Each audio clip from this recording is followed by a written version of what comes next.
Alright, what's up guys? So in this video we're going to be finding books to resell on Amazon. We're going to be finding them on Amazon. So that's kind of what I've been doing for the past few videos, just slowing it down, just kind of breaking down like what I'm looking at on the Keepa graph, kind of decide like whether or not this book would be a good buy or if it wouldn't be. And I'm also using BookMine, and we'll go ahead and dive in. And if you wanted check out BookMine, I do have an affiliate link down in the description because it's a great software, but you don't necessarily need it. You need more of a knowledge to source with Keepa. You need to be able to read the graphs and stuff on Keepa more than anything. So let's dive in.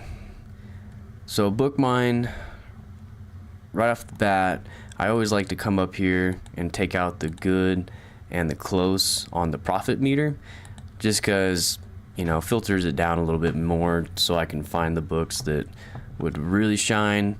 And like something like this right here, you see this book, the black line is the lowest used offer, and then the green line's going crazy, and you can see the green line dips right here and the black line pops up. That means that the sales are increasing, and then the lowest used offer is increasing. So if we look into it, we bring it up and we're able to look at all of Keepa. We're able to see that I bet you the seller count, the amount of sellers on the listing, drops off. And that's mainly because the demand's increasing, so the supply is decreasing and the price is reacting off of that. So supply and demand pretty much.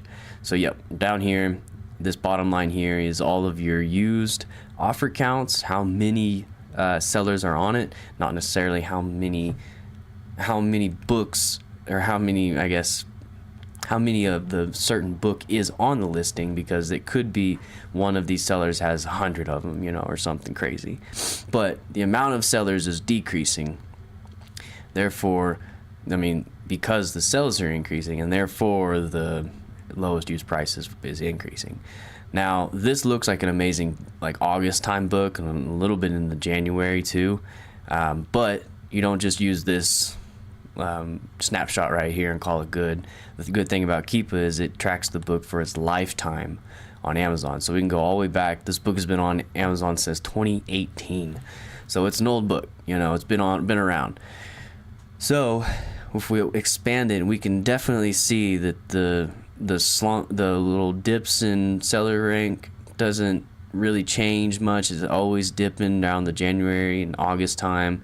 The lowest used offer count is rising. It looks like from 2020 up until, well, it's been going up, but up until like 2022, 2023 range, it wasn't really getting as high as it is now. But you can see that it's always popped up every single season. And right now let's dig into it. Make sure we are eligible. This is Seller Amp. If you don't know, this is just a huge tool that helps. Not needed necessarily, but if you don't have it, a lot more steps to find out if you are eligible and stuff. But we are eligible. Seller Amp tells me I'm eligible to sell this. Let's see. And then the second thing I want to do, especially since this is a medical terminology book, probably a college book, I'm guessing. The college books and high school books are much more likely to have counterfeit issues and IP complaints, all that stuff. So I always come in here on the books run counterfeit checker, and I'll check and make sure that the ISBN hasn't at least seen any type of counterfeit issues, and it seems like it's unlikely. So they're good there, good on that.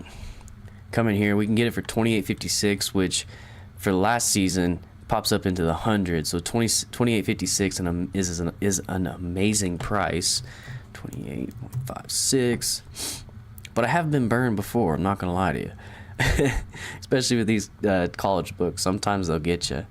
Let's see. All right, so we got $28.56, even at $76. Now that's low. Definitely back here that'd be kind of high, but recently in the last year or two, it's popped up into the 90s and hundreds easily. Every season it pops up into the hundreds. So I would say if we want to be conservative, even put it at 99. That's a conservative price right there. So right now we're getting 44.54. So that's an amazing buy right there. But let's look into it more. Isn't it acceptable? It isn't acceptable. Okay, but it's got a 94% positive. And Bookworm, I've never had any issues with. I've purchased a lot of books from them. They always, condition their books correctly. So what you want to do is, for me at least, if I see an acceptable, I'm not going to go for it if it's below 90%. If it's below 90%, that's like telling me no, don't do that. Like this one right here, for example. Great price, horrible seller feedback. Like this guy, Bell Rush, I don't know if I've ever bought from him or not. Probably not a good one to buy from. Looks like a heavily used book, but still working copy. Coffee stain and wrinkled it to the edge. So they're being pretty descriptive. So you can tell. Coffee stain? No. Goodwill? I've always had great experiences with Goodwill. They seem to always condition their books under what they actually are. So an acceptable is probably going to be more of a good, except for this right here. This Goodwill is a little more descriptive. Looks like it's got stains on the outside cover. Inside the book cover case has some rubbing and edge wear. So just because the stains part, I probably would pass on that. Goodwill, this is again the same thing. I don't think the Just Jacket. This one, see, they've used like a kind of a generic deal. So this one I wouldn't be like too shy to go with. But this one I would probably be the one that I would go with right here. Bookworm. They got 6 copies. They probably just put them all as acceptable just so that they don't have get any flack back from anybody, because there's no way all 6 of them are the same condition. I would assume, unless somehow they got them all that way, but I doubt it. So this is definitely a buy. This one right here is a huge buy, especially at $28, $28.56. I would definitely go for this. If you're watching this, go for it. I'm gonna put it in the cart. And there's 6 of them here. There's 2 of them here. There's 1 of them here. Now that's another thing that I've had a lot of people ask me about is like, well, what if there's too many sellers on this? Because there's 68 sellers on this listing, and that's a lot. So that's another thing we can look at. So I wouldn't expect it to go this good. I wouldn't expect it to go all the way up here to 154 at the peak again. That being because right here you see that it's got 54 sellers on it. Compared to last year, it's got 22 at this time. So the way you want to look at it is like, will this pop up as high if the sellers is twice as much? Probably not. It's probably not going to spike up as high because this dip isn't going to be as extreme. Even if it sells the same amount, it most likely, I could be wrong, but it most likely will not dip as much as it did, and it probably will not peak as high as it will. So I would still say a 90. 99 is still a safe price to bet. But even if it went down and we could only get it at 90, we're still 100% ROI. If it went down, I could only get 80. I'm still 99% ROI, $28. That's still a great buy. And that's kind of what you want to do, is just kind of give yourself some room to work with. Don't buy a book expecting to get the peak right off the bat. If this offer count was half of what it was a year ago, if it was at like 10 or 12 user offer count, maybe you could probably say that you're for sure going to get 154. I don't know. You might, but to be conservative, be safe, and try not to be too risky, I would definitely go for, probably 90, 99 for this one, assuming that we would probably get that price. So, all right, that one's the first one. If you're watching live, take that book, man. I would definitely take that book and go for it, even though it's an acceptable. Like I said, the only time acceptable is like an issue for me is if their feedback rating is less than 90%, which then it's like, okay, you're not taking care of your stuff too much. Because it's pretty easy to get rid of some feedback if you really wanted to, but they just don't care. They're just pumping out volume as fast as they can, and that's the only thing they're concerned about. All right.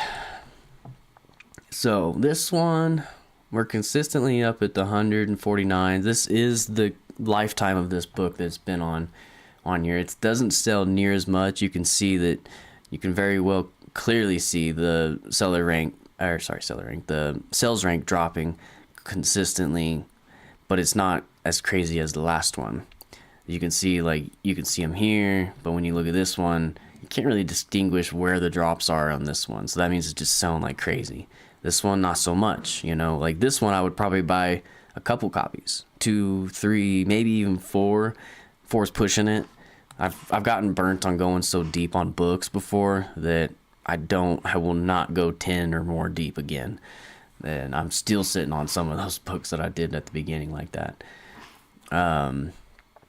So this one, I would say, what are we getting it at? Let's see, ooh, that's a little high. Is that what I looked at? It's what it popped off here. It did pop off at 54. So yeah, it'd be 54.90. What is that? 54.89. No, sorry. Yeah, 54.89. And then the used offer count is kind of rising a little bit. Not too much. I mean, we're at 14, and last year we were at 7, so it did double. But let's see. And during the season of August, it popped up to 166. So if we got it at 54.89, what we got here? 54.89. And I'm assuming that it might not get that high again. I would say, let's see what if we sold it for 130. That's still 82% ROI. My cutoff for my ROI is usually around 50%. If it's at 50%, I'll pull the trigger. If it's below that, I'm like, eh. But at the same time, I have pulled the trigger lower than 50% ROI because the profits were at $20 or something. You know, it varies, but like if I can get $20 of profit, that's $20 of profit. I'm good with that. Especially a book like this where if priced right, it's gonna sell during the season pretty easily, and even in the off season. Like look at this. In November, it got sold for 152. January, of course. Well, this is definitely more of an August book. Like you don't see like another bump in January. There's not a increase in sales in January, so you can definitely tell that this is more of maybe a high school book. I don't know, what is this? Computing Essentials. Okay, no, it's not. Oh, I didn't notice. So if you have a book that has 2023 or a date or a year in the title, it's a little more risky. I've been burned with them, and I've had success with them before. So it's, I'm not gonna say that you need to stay away from them whatsoever, but they're just risky because what if a 2024 version, 2025 version comes out, and then this thing is dropping in price because of that reason, and you don't know. Usually there's a newer copy right here, and you can like check it out. You could probably take this and maybe look at 2024 and see if there is another copy or another edition out there. But that's, to me, that's just not worth the time and effort. I'll just move on from this one. But you could definitely, if you want to take the risk on it, go for it. The year date ones, unless I probably wouldn't go for this one. If this price was lower, I would. I probably wouldn't go for this one just because it has that 2023 up there. But if we look at, what's the seller? What is it looking like? It is good. So that's really nice. Glenn the Bookseller, usually not too bad, usually. But you can go just a little bit higher, a few pennies higher, and go for very good for $54.91 with the Bookworm. I don't know. With very good, that might convince me to try it, just to see what happened, That's kind of the game. Like, you're never going to find a perfect book. I struggled with that for a long time, looking for the perfect book, finding all my check boxes that I wanted, high seller, low seller rank, and low user seller offer counts, low or high ROI, all that. And then I was looking for all the box being checked off. But if you do that, you'll never buy a book. I'm telling you, you'll never buy one if you're looking for perfect, because it just doesn't exist. You're gonna find one that's like, all right, perfect price, great ROI, little high on the seller offer count, but everything else checks out. So take it. That's the risk you're gonna take. But it's very. I mean, I'm not gonna say you're not. Shouldn't say that you're not gonna find it, because I have found books that was like, out of the parks. But those are few and far between, and very, very rare, because they do happen. But you gotta be putting in the work, though. You gotta be on Bookmine or Keepa, constantly searching for them if you're gonna be doing this game.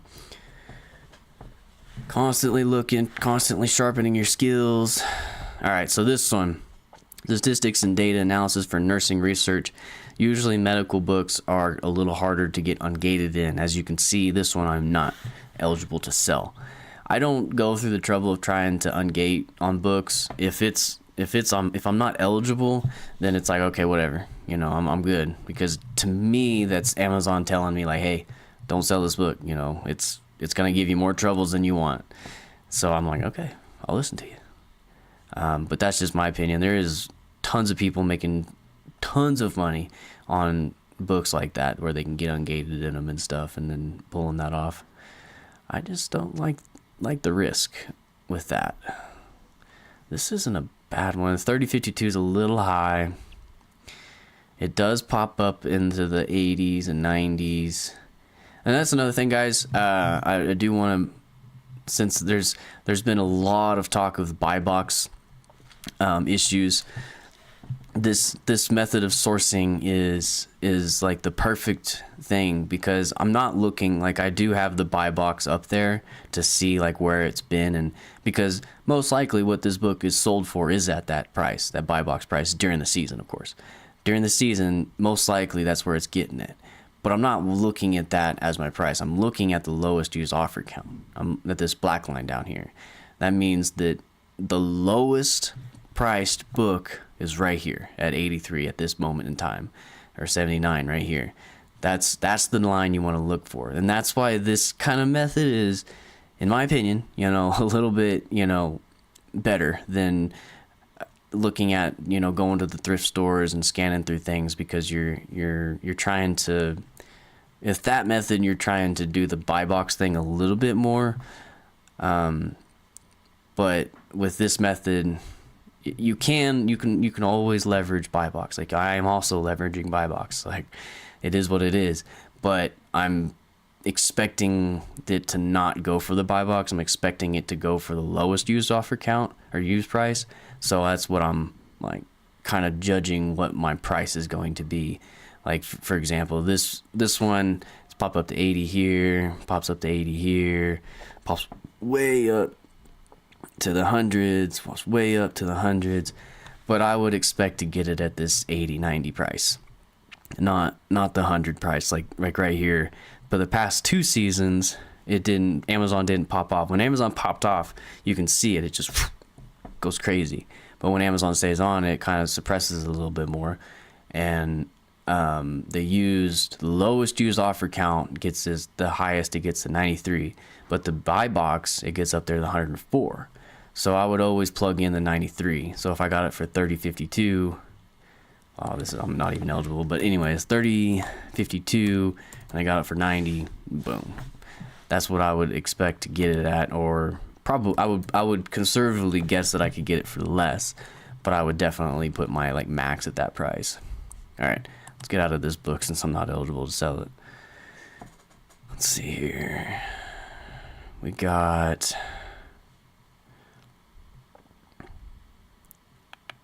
$8.97. This one doesn't look bad.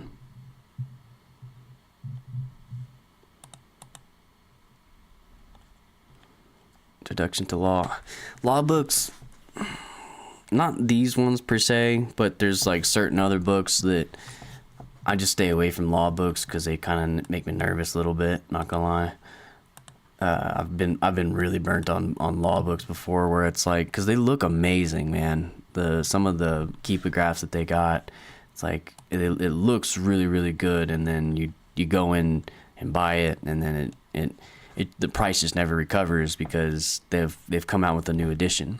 And what I mean, I'm not a lawyer, obviously, but I'm assuming that it's because that they update their books, constantly. The law's always changing, or so they're always updating it. So last year's copy might miss some things that the new year brought for the new like laws. You know what I'm saying? I don't know if that makes sense or not, but I'm assuming. Don't always assume, but I'm assuming that that's the reason why it's not always the best. If someone's a lawyer watching this, let me know what you think, because that's what it seems like. See, this was 49. This one's a little high, honestly.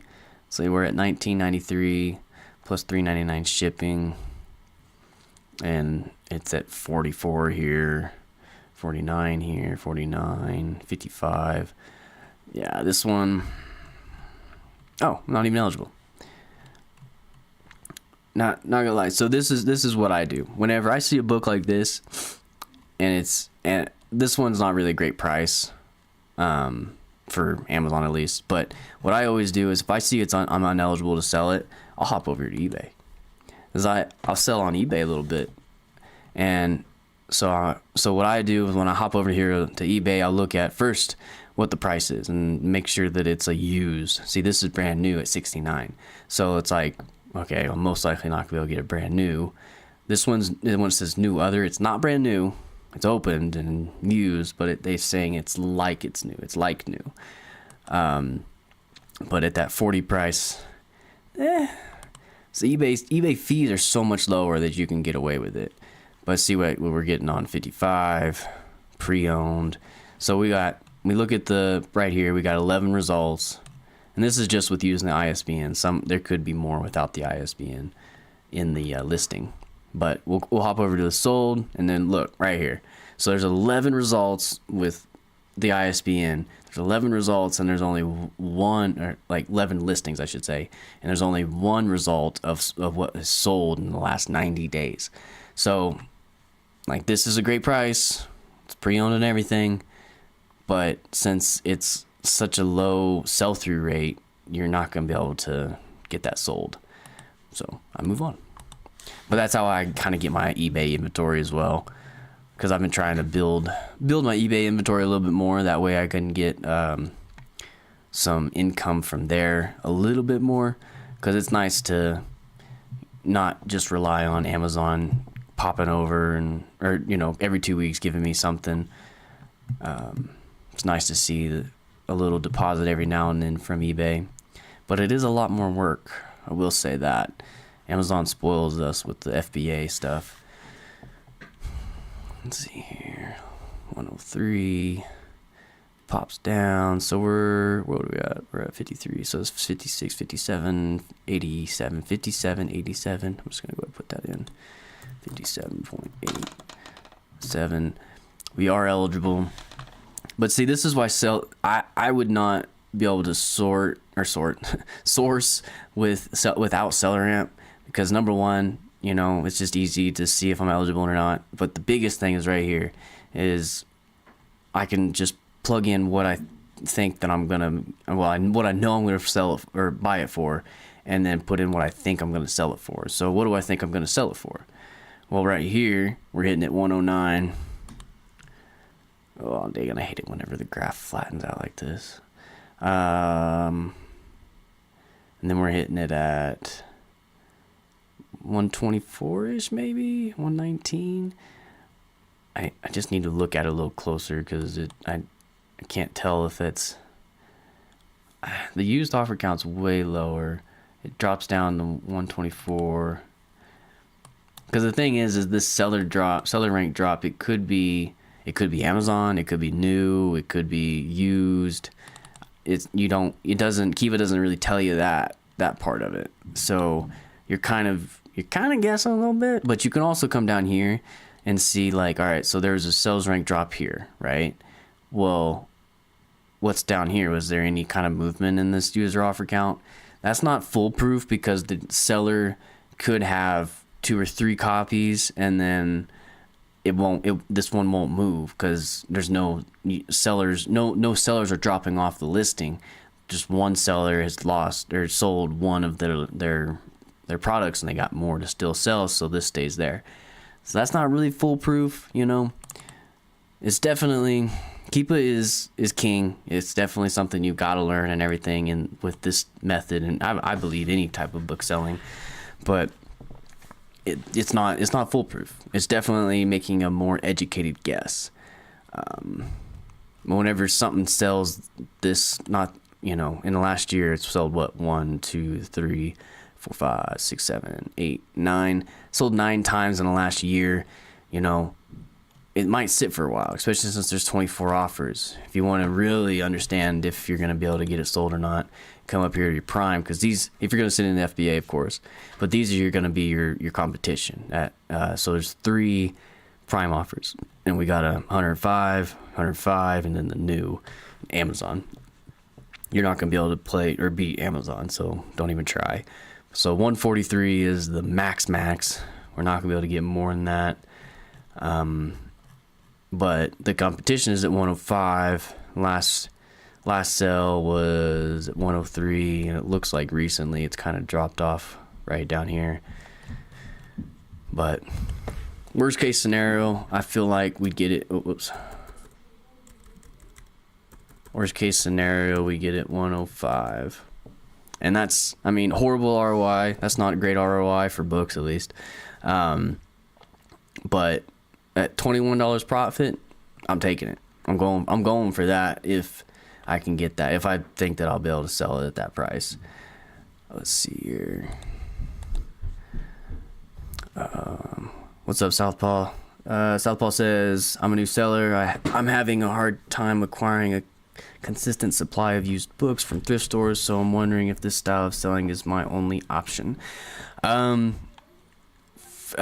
So if you're a new seller, definitely I would say you don't stop going to thrift stores, because that's what's really gonna up your inventory like fast. This method is you're gonna be able to get really good books.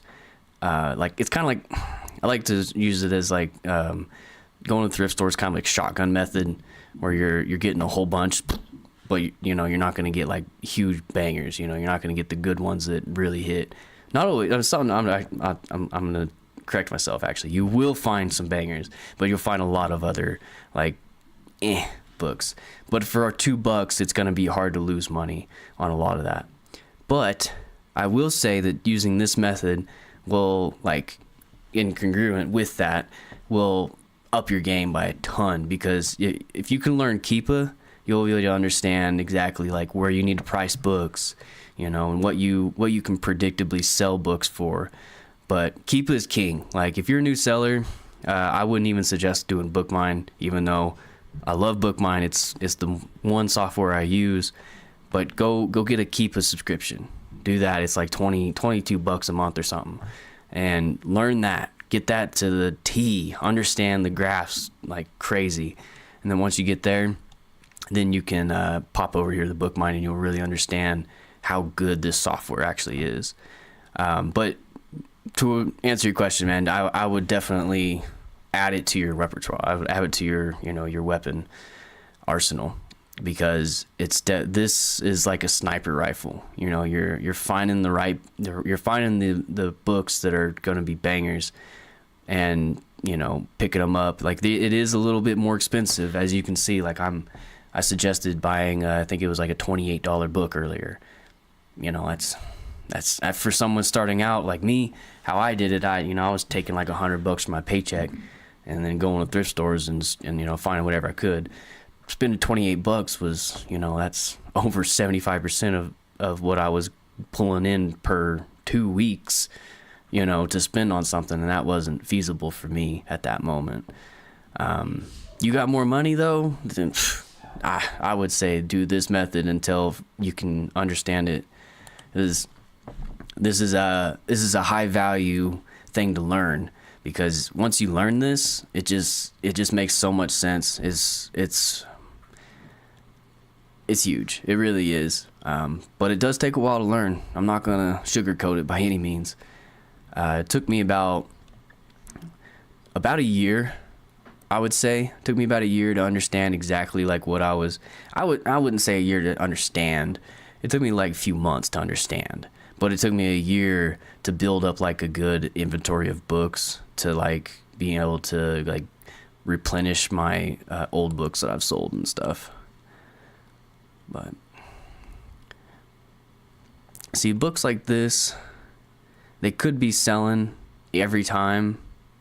And there's a drop though. There's a drop on those, but it makes me nervous whenever, if it can't stay in stock. It makes me nervous because it could be not IP claims, high pricing errors. Even at this $8.99, you wouldn't think that would be a thing. But I've had books high price error at like $10. I'm just like, really? But this would be something I would definitely stay away from if you're looking at this book. Let's see here. We'll do one more book and I'll call it good. Dang. This one gets up to close to 1,000. What's up with this? I've never had a book sell for more than 300. I sold a book one time for $300, and it's actually Dune Encyclopedia. If you haven't watched Dune, you should watch Dune. It's a great movie. But I haven't ever sold it for more than that. But look at this. This is getting sold in the thousands. Can you imagine spending $1,000 on a book? That would crush my soul. Dang. Well, it's dropping off fast. The use offer count isn't there. Is there a new copy or new edition or something? Dang, I am eligible. 197.12. See, like that's like a thrift store. If you've only done thrifting, and could you imagine spending $197 on a book? You know what I'm saying? To resell it, like that's tough. Like that would be tough for me to pull the trigger on that high of a price of book. But look at this. You have the chance of getting $1,000 back from it. Does it do it? Let's look at the big picture here. Even back here, when it first released, it was going for 12, 13, almost $1,400 back when it first released. 1,000 there, and then Amazon kills the price down here to $93, and then Amazon spikes back up, and it kills the price down here to 90, 190, 750. Let's see. Jeez, I don't see why this book wouldn't be a great buy. Is it acceptable? Is that a problem? It's not a problem. So Amazon so here's the issue with this strategy is you cannot buy Prime. You have to make sure that you do not buy Prime. That is the one, like this Amazon to Amazon method is completely okay with them. They do not care. But if you buy from Prime and try to resell, they're going to have an issue with it eventually. I've done it a few times, not understanding, not knowing, and then I realized like, oh crap, I got to stop doing that. So all you got to do is make sure that you pay for shipping on a Prime order, and then you're good. If I even had to, this is my business Amazon, I had to get rid of the Prime on there and keep it on my other account.